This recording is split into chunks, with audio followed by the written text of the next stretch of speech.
have been broken down further into simpler particles. Like that one is a beautiful scenery. That's an economic significance.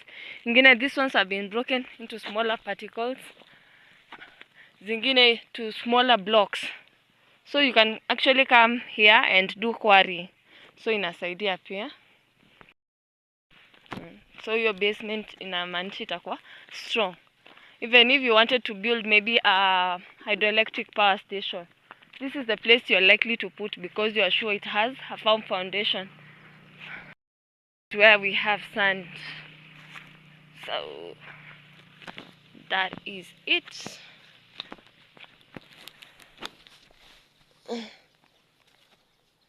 So this is the breakdown or disintegration of rocks into simpler particles.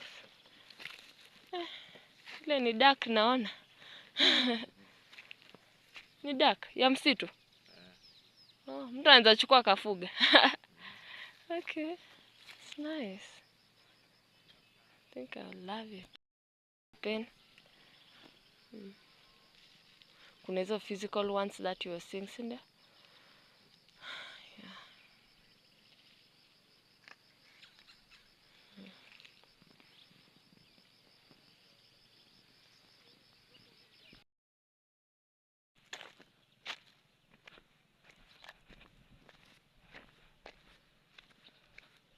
So as you burn, the rocks will expand. Ikikool, ina contract.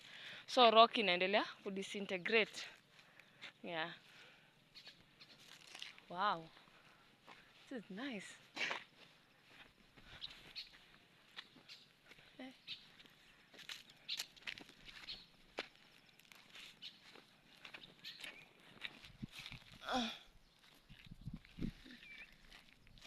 you can see that.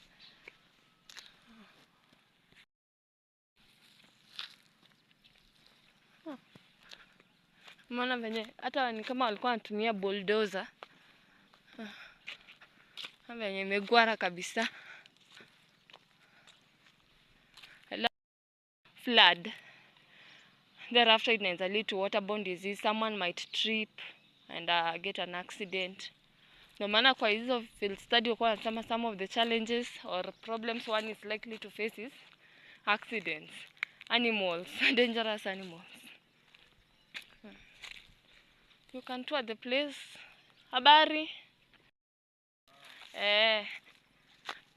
Hizo tingatinga zinatengeneza barabara ndio waliunda nazo. Hizo tingatinga za kutengeneza barabara ndio walimai nazo. Wow. Wow.